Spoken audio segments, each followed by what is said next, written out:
Hello everyone, welcome back to my YouTube channel study with मुस्कान।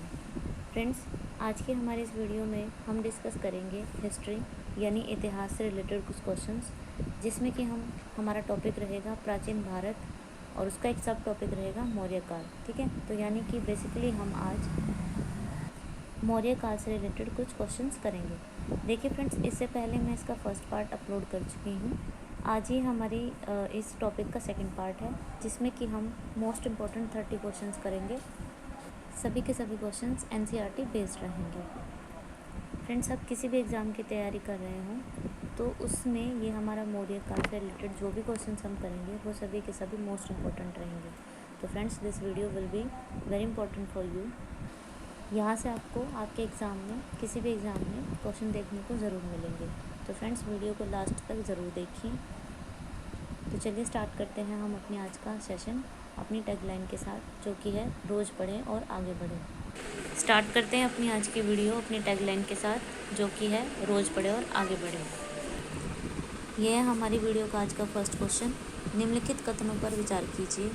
पहला कथन है, ठीक है, और फिर ये दूसरा, ये इसका कारण है। ठीक है, तो आपको बताना है कि जो कथन है क्या ये इसका सही कारण है या नहीं, या कथन सही है या नहीं। ठीक है, तो देखते हैं। अशोक ने कलिंग को मौर्य साम्राज्य में जोड़ लिया। कारण है, कलिंग दक्षिण भारत से आने वाले स्थलीय और समुद्री मार्गों को नियंत्रित करता था। ठीक है, तो डायरेक्ट आंसर करेंगे। ऑप्शन फर्स्ट हमारा डायरेक्ट आंसर सही रहेगा। ए और आर दोनों सही हैं, किंतु आर की सही व्याख्या नहीं करता है। किंतु जो आर है वो ए की सही व्याख्या नहीं करता, यानी कि कारण सही है, सॉरी। तो कारण जो है हमारा ये क्या है, रॉन्ग होगा। बाकी कथन दोनों सही है। ठीक है, सेकंड क्वेश्चन है, कृष्य भूमि को किस रूप में परिभाषित किया जाता है। तो फ्रेंड्स, डायरेक्ट करेक्ट आंसर रहेगा ऑप्शन ए, कुल प्रति भूमि प्लस निवल बुआई की भूमि जो है, इसको क्या कहा जाता था, कृष्य भूमि। देखिए फ्रेंड्स, कृष्य भूमि के अंतर्गत निवल बुआई की गई भूमि जो है उसके साथ साथ वैसी भूमि को भी शामिल किया गया जो कि कृषि के लिए उपलब्ध थी।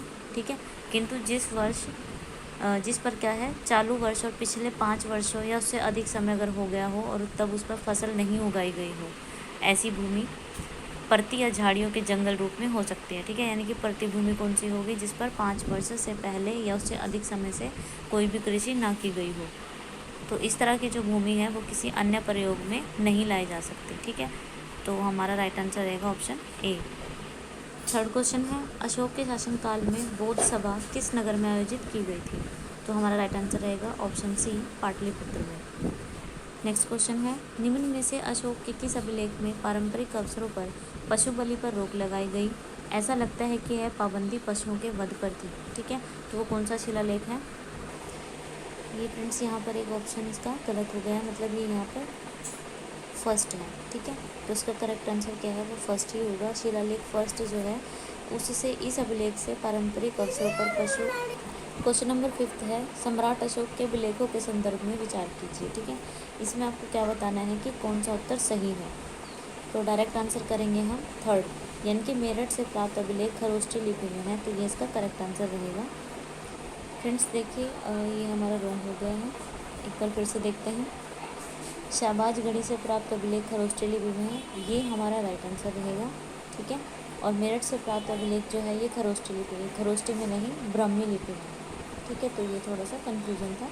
ठीक है फ्रेंड्स, तो ये हमारा करेक्ट आंसर क्या होगा, ऑप्शन फर्स्ट। एक बार सेकंड ऑप्शन भी देख लेते हैं। अशोक के अभिलेखों में ब्राह्मी, खरोष्ठी, अरमाइक और ग्रीक लिपियों का प्रयोग हुआ है, तो ये हमारा सही रहेगा। ठीक है, इन सभी लिपियों में जो है अशोक के जो अभिलेख हैं उनमें इन सभी लिपियों का यूज़ हुआ है। क्वेश्चन है, निम्नलिखित कथनों पर विचार करना है। ठीक है, पूछा गया है कि दोनों कथनों में से कौन सा कथन सही है। तो कथन फर्स्ट देखते हैं, चंद्रगुप्त मौर्य एक साधु के रूप में जैन संघ में शामिल हुआ, तो ये करेक्ट होगा। सेकंड है, चंद्रगुप्त के शासन के अंतिम काल के आसपास गंगा घाटी में तीव्र दुर्भिक्ष पड़ने के बाद जैन साधुओं का भद्रबाहु के नेतृत्व में दक्कन की ओर बड़ी संख्या में पलायन हुआ, तो फ्रेंड्स ये भी इसका करेक्ट होगा। ठीक है, तो यानी कि हमारा फर्स्ट ऑप्शन सही रहेगा, दोनों कथन सही हैं। थोड़ा सा जानते हैं इसके बारे में। चंद्रगुप्त के शासनकाल में क्या है, अंत में मगध में 12 वर्ष का भीषण अकाल पड़ा था। ठीक है, ये ऐसा जैन साहित्य के अनुसार है। अपने जीवन के अंतिम चरण में चंद्रगुप्त मौर्य ने जैन साधु भद्रबाहु से जैन धर्म की दीक्षा ली और श्रवण बेलगोला में जाकर, ठीक है, उपवास द्वारा शरीर को त्याग दिया। ठीक है फ्रेंड्स, तो इससे कुछ इंपॉर्टेंट पॉइंट्स थे। नेक्स्ट क्वेश्चन है, दो वाक्य दिए हुए हैं, ठीक है, उनमें से क्या है एक कथन है और दूसरा उसका कारण है। तो आपको दोनों पर विचार करना है और फिर सही उत्तर देना है। तो देखते हैं इसके ऑप्शंस। कथन है, अशोक के राजा देशों के अनुसार धार्मिक निष्ठा की अपेक्षा जनता के मध्य सामाजिक समरसता अधिक महत्वपूर्ण थी। तो ऐसा नहीं है, ठीक है। कारण है, उसने धर्म संवर्धन के स्थान पर समदृष्टि के विचारों का प्रसार किया। तो फ्रेंड्स सेकंड यानी कि कारण क्या है, हमारा करेक्ट आंसर रहेगा। ठीक है, यानी कि फर्स्ट ऑप्शन ए हमारा करेक्ट आंसर होगा। कथन एक गलत है परंतु कथन दो सही है। नेक्स्ट क्वेश्चन है, जिस ग्रंथ में चंद्रगुप्त मौर्य का विशिष्ट रूप से वर्णन हुआ है वह क्या है।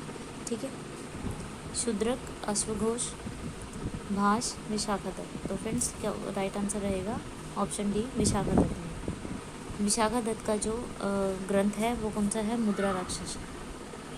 मुद्रा राक्षस में क्या है, चंद्रगुप्त मौर्य के बारे में जानकारी मिलती है, जिसको किसने लिखा है, विशाखादत्त ने।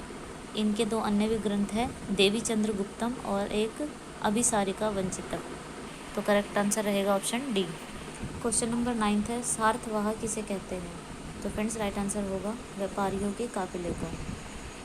इसका उल्लेख जो है वो कौटिल्य के अर्थशास्त्र में मिलता है। देखते हैं नेक्स्ट क्वेश्चन। क्वेश्चन नंबर 10 है, उत्तराखंड में सम्राट अशोक के शिलालेखों की एक प्रति कहाँ मिली थी। करेक्ट आंसर होगा हमारा ऑप्शन बी कालसी। ठीक है, कालसी जो है ये कहाँ पर है, उत्तराखंड के देहरादून जनपद में है। यहाँ से अशोक का शिलालेख प्राप्त हुआ है। देखते हैं नेक्स्ट क्वेश्चन। निम्नलिखित में से किसमें पुनर्विवाह वर्जित है। ठीक है, ऑप्शंस देखते हैं। करेक्ट आंसर होगा ऑप्शन डी मनुस्मृति। मनुस्मृति के 38 जो खंड है, ठीक है, इसमें ये वर्णन है कि विदुर पुनर्विवाह कर सकता है, यानी कि जो मेल होगा, परंतु जो विधवा है स्त्री वो पुनर्विवाह नहीं कर सकती है। ठीक है, ऐसा किसमें है, मनुस्मृति में। नेक्स्ट क्वेश्चन है, अशोक के राजादेश के बारे में निम्नलिखित कथनों पर विचार कीजिए, इसमें से बताना है कि कौन सा सही है। तो फ्रेंड्स हम डायरेक्ट आंसर करेंगे। ग्रीक या अरमाइक लेख अन्य लेखों में प्रयोग किए गए मूल पाठ के भाषांतर या अनुवाद है। ठीक है, तो हमारा करेक्ट आंसर होगा ऑप्शन सी। देखिए फ्रेंड्स, अशोक के जो शिलालेख हैं उनमें ब्राह्मी, खरोष्टी और अरमाइक लिपि का यूज़ हुआ है, जो हम पहले भी डिस्कस कर चुके हैं।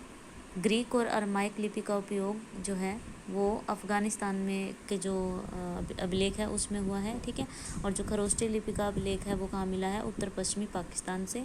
और शेष जो भी है भारत से जो भी अभिलेख मिले हैं वो किस में है, ब्राह्मी लिपि में है। नेक्स्ट क्वेश्चन है, निम्नलिखित कथनों पर विचार कीजिए, बताना है कि कौन से कथन सही है। ठीक है, देखते हैं फर्स्ट। आंध्र में कर्ण राजवंश के अंतिम शासक को पदवंचित किया गया था। करेक्ट आंसर रहेगा, मतलब फर्स्ट ठीक है हमारा सही है। अंतिम मौर्य शासक बृहदर्थ की जो हत्या है उसके प्रधान सेनापति पुष्यमित्र शुंग ने की थी। तो ये भी करेक्ट आंसर है। अंतिम शुंग राजा देवभूति की हत्या उसके ब्राह्मण मंत्री वासुदेव कर्ण ने की और उसके राज सिंहासन को हथिया लिया। ठीक है, तो ये भी करेक्ट है, यानी कि तीनों कथन सही हैं। क्वेश्चन नंबर 14 है, पाटलिपुत्र में स्थित चंद्रगुप्त का महल मुख्यतः किससे बना था। ठीक है, तो ऑप्शन हमारा बी जो है वो ठीक रहेगा, यानी कि लकड़ी से। पाटलिपुत्र जो कि आज पटना है, ठीक है, उसके नज़दीक जो बुलंदी बाग है, ठीक है, और एक कुम्भहार नामक स्थान जो है वहाँ पर क्या है, स्पूनर महोदय द्वारा खुदाई की गई थी। किसके द्वारा, स्पूनर। ठीक है, ऐसा क्वेश्चन पूछा जा सकता है। स्पूनर द्वारा खुदाई की गई थी और वहीं से ही क्या है, लकड़ी से निर्मित महल का अवशेष प्राप्त हुआ था। क्वेश्चन नंबर 15 है, सांची का स्तूप किस शासक ने बनवाया था। फ्रेंड्स इजी क्वेश्चन है, बहुत बार रिपीटेड क्वेश्चन है। ठीक है, तो इसका राइट आंसर रहेगा ऑप्शन डी अशोक ने। फ्रेंड्स ये सांची का स्तूप है, ये कहाँ पर है, ये रायसेन में है। ठीक है, रायसेन कहाँ पर, एमपी में। ठीक है, तो ये भी क्वेश्चन पूछा जा सकता है। और इसका निर्माण किसने कराया था, अशोक ने। और कब कराया था, 3री शताब्दी ईसा पूर्व में। ठीक है, नेक्स्ट क्वेश्चन है, मेगास्थनीज ने भारतीय समाज को कितनी श्रेणियों में बांटा था। ऑप्शंस देखते हैं। करेक्ट आंसर है ऑप्शन डी 7, जो कि थे दार्शनिक। ठीक है, ये 7 कौन से थे, दार्शनिक, कृषक, पशुपालक, कारीगर, योद्धा, निरीक्षक और मंत्री। ठीक है, तो ये 7 कैटेगरी थी नेक्स्ट क्वेश्चन है अर्थशास्त्र में उल्लेखित 18 देशों से संबंध युग्मों पर आपको विचार करना है। ठीक है, सॉरी यहाँ पर देशों नहीं है, यहाँ पर है आपका तीर्थों। ठीक है, तो करेक्ट बताना है तो हम डायरेक्ट करेक्ट आंसर देखते हैं। करेक्ट रहेगा हमारा ऑप्शन थर्ड, व्यवहारिक। ठीक है, ये क्या है, फौजदारी न्यायालय का न्यायाधीश होता था। ठीक है फ्रेंड्स, अगर बात करें समाहर्ता की, ठीक है, तो ये क्या था, ये मौर्यकालीन तीर्थों में समाहर्ता जो थे वो क्या थे, राजस्व विभाग का प्रमुख होता था। ठीक है फ्रेंड्स, तो इसलिए यहाँ पर ये गलत हो गया। नेक्स्ट क्वेश्चन है निम्नलिखित में से किसने सेंड्रोकोटस चंद्रगुप्त मौर्य, ठीक है, को और सिकंदर महान की भेंट का उल्लेख किया है? तो फ्रेंड्स राइट आंसर होगा हमारा ऑप्शन डी, जस्टिन। ठीक है, इसने क्या किया है, चंद्रगुप्त मौर्य तथा सिकंदर महान की मुलाकात का क्या है, उसमें जो भी चर्चा हुई उसका क्या है, जस्टिन द्वारा की गई। ठीक है, क्वेश्चन नंबर 19 है निम्नलिखित अभिलेखों में से किस लेख में अशोक का नाम उल्लेखित है? ऑप्शंस देखते हैं, डायरेक्ट आंसर करेंगे ऑप्शन डी, मास्की का लघु जो शिलालेख है उसके अंदर क्या है, अशोक का नाम उल्लेखित है। ठीक है,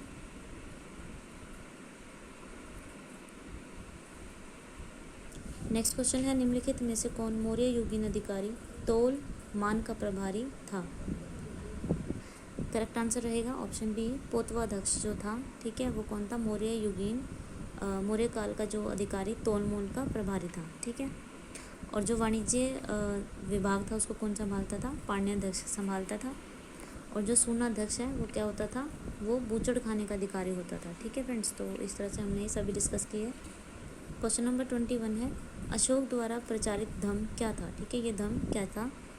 तो ऑप्शंस देखते हैं, करेक्ट आंसर रहेगा ऑप्शन फर्स्ट, उस समय के अधिकांश संप्रदायों के सिद्धांतों से संगत आचार व्यवस्था। ठीक है, ये क्या था, ये धम्म था।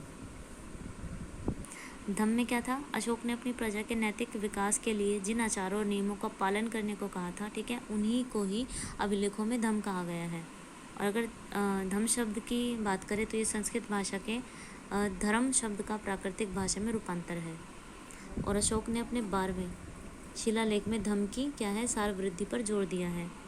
सार वृद्धि का मतलब है कि अपने धर्म की उन्नति के साथ साथ अन्य धर्मों की उन्नति की भी कामना करना। क्वेश्चन नंबर 22 है हस्तलिपियों के मूल संस्थापक और कौटिल्य के अर्थशास्त्र संपादक कौन थे? करेक्ट आंसर रहेगा option D, R Shyama Shastri. R Shastri ने क्या किया कि ताड़ के पत्तों पर जो लिखी संस्कृत की हस्तलिपियां हैं, ठीक है, उनको इकट्ठा कर और नष्ट हो रही अनेक जो अन्य हस्तलिपियां हैं उनके संरक्षण हेतु एक लाइब्रेरी का निर्माण किया था। ठीक है, इन्होंने ही अर्थशास्त्र की खोज की और उसे प्रकाशित करवाया। तो ये कुछ रिलेटेड पॉइंट्स थे। देखते हैं नेक्स्ट क्वेश्चन, निम्नलिखित में से राज्य के सप्तांग सिद्धांत के अनुसार राज्य का 7वां अंग कौन सा था? तो इसका करेक्ट आंसर होगा ऑप्शन डी, मित्र। नेक्स्ट क्वेश्चन है अशोक के शिलालेखों में प्रयुक्त भाषा कौन सी है? करेक्ट आंसर होगा ऑप्शन डी, प्राकृत। प्राकृत भाषा अशोक के शिलालेखों में प्रयुक्त भाषा है। नेक्स्ट क्वेश्चन है निम्नलिखित में से कौन सा स्रोत मौर्यों के नगर प्रशासन का विस्तृत विवरण प्रस्तुत करता है? तो करेक्ट आंसर होगा ऑप्शन सी, मेगस्थनीज का इंडिका, मेगस्थनीज की जो इंडिका पुस्तक है वो। ठीक है, उसमें क्या है, मौर्यों के नगर शासन का विस्तृत विवरण मिलता है। नेक्स्ट क्वेश्चन है किस प्राचीन नगर के अवशेष कुम्भहार स्थल से प्राप्त हुए हैं? कपिलवस्तु, श्रावस्ती, वैशाली, और इसका डी ऑप्शन रहेगा आपका पाटलिपुत्र। पाटलिपुत्र जो कि हमारा करेक्ट आंसर है, यानी कि ऑप्शन डी। कुम्भहार नामक स्थान की खुदाई से क्या है, पाटलिपुत्र नगर के अवशेष मिले हैं। नेक्स्ट क्वेश्चन है ब्राह्मी लिपि का प्रथम उद्वाचन किस पर उत्कीर्ण अक्षरों से किया गया है? तो इसका करेक्ट आंसर रहेगा ऑप्शन सी, पत्थर की पट्टियों पर। भारत में ब्राह्मी लिपि को पढ़ने का जो श्रेय है वो प्रथम विद्वान सर जेम्स प्रिंसेप को जाता है, जो कि हम पहले भी डिस्कस कर चुके हैं। वह स्रोत जिसमें पाटलिपुत्र के प्रशासन का वर्णन उपलब्ध है वह कौन सा है? करेक्ट आंसर होगा ऑप्शन ए, यानी कि इंडिका। नेक्स्ट क्वेश्चन है कौटिल्य के अर्थशास्त्र में किस पहलू पर प्रकाश डाला गया है? धार्मिक जीवन पर, आर्थिक जीवन पर, राजनीतिक नीतियों पर या फिर सामाजिक जीवन पर? करेक्ट आंसर होगा ऑप्शन सी, राजनीतिक नीतियों पर। वह स्थान जहाँ प्राक अशोक ब्राह्मी लिपि का पता चला है निम्नलिखित में से कौन सा है? करेक्ट आंसर होगा ऑप्शन ए, अनुराधापुर। अनुराधापुर जो है फ्रेंड्स ये श्रीलंका में है। नेक्स्ट क्वेश्चन है मौर्य काल में सीता शब्द से क्या तात्पर्य है? तो करेक्ट आंसर रहेगा इसका ऑप्शन ए, राजकीय भूमि से प्राप्त आय। नेक्स्ट क्वेश्चन है अभिलेख जिससे यह प्रमाणित होता है कि चंद्रगुप्त का प्रभाव पश्चिमी भारत पर था वह कौन सा है? तो राइट आंसर रहेगा ऑप्शन डी, रुद्रदामन का जूनागढ़ शिलालेख। इसके बारे में हम पीछे भी डिस्कस कर चुके हैं, ठीक है। रुद्रदामन का जूनागढ़ शिलालेख जो कि है 150 ईस्वी का है, ठीक है। नेक्स्ट क्वेश्चन है, अभिलेखों में से किस शासक का उल्लेख पियदस्सी एवं देवानाम प्रिय के रूप में किया गया है? करेक्ट आंसर होगा option D, Ashok. Next question है, पंकोदकसनिरोधे मौर्य प्रशासन द्वारा लिया जाने वाला कौन सा जुर्माना था? करेक्ट आंसर होगा सड़क पर कीचड़ फैलाने का जुर्माना। नेक्स्ट क्वेश्चन है, भारत के प्रथम अस्पताल एवं औषधि बाग का निर्माण किसने कराया था? तो इसका करेक्ट आंसर होगा सी, अशोक ने। इसके अलावा अशोक ने सड़कों के किनारे छायादार वृक्ष भी लगवाए थे, ठीक है, कुएं भी खुदवाए थे मनुष्य के लिए और पशुओं के लिए अस्पताल और औषधि बागों का निर्माण कराया था, ठीक है फ्रेंड्स। तो ऑप्शन सी हमारा करेक्ट आंसर रहेगा। नेक्स्ट क्वेश्चन है, केवल वह स्तंभ जिसमें अशोक ने स्वयं को मगध का सम्राट बताया कौन सा है? आंसर है भाब्रू स्तंभ। आज की वीडियो का फ्रेंड्स ये लास्ट क्वेश्चन है, मौर्य काल में शिक्षा का सर्वाधिक प्रसिद्ध केंद्र कौन सा था? तो करेक्ट आंसर होगा ऑप्शन बी, तक्षशिला, जो कि अभी क्या है, पाकिस्तान में है, ठीक है, पाकिस्तान के इस्लामाबाद में। यह फ्रेंड्स मौर्य काल में हिंदू और बौद्ध धर्म दोनों का ही क्या है, प्रमुख शिक्षा केंद्र था। इस तरह से हम कह सकते हैं कि एजुकेशन का क्या है, इंटरनेशनल सेंटर रहा। बात करें अगर वैशाली की, तो यहाँ पर क्या है, महावीर जैन स्वामी जो है, महावीर स्वामी, उनका जन्म हुआ था। और नालंदा जो है, यहाँ से जब खुदाई की गई तो यहाँ से पता चलता है कि ये बौद्ध शिक्षा का एक प्रमुख केंद्र रहा, क्या, नालंदा। तो फ्रेंड्स आज की हमारी वीडियो यहीं पर ख़त्म होती है। आई होप कि आपको मेरी वीडियो पसंद आई होगी। तो अगर आपको मेरी वीडियो अच्छी लगी है, ठीक है फ्रेंड्स, और ये मैं श्योरली कहती हूँ कि ये वीडियो आपके लिए बहुत ही बेनिफिशियल रहेगी। तो अगर आपको मेरी वीडियो अच्छी लगी है तो प्लीज़ मेरी वीडियो को लाइक कीजिए, शेयर कीजिए। और अगर आप अगर आप मेरे चैनल पर नए हो तो प्लीज़ मेरे चैनल को सब्सक्राइब कीजिए, ताकि अगर इन फ्यूचर जब भी मैं कोई वीडियो अपलोड करूँ तो उसका नोटिफिकेशन आपको सबसे पहले मिले। तो thank you so much for watching my video.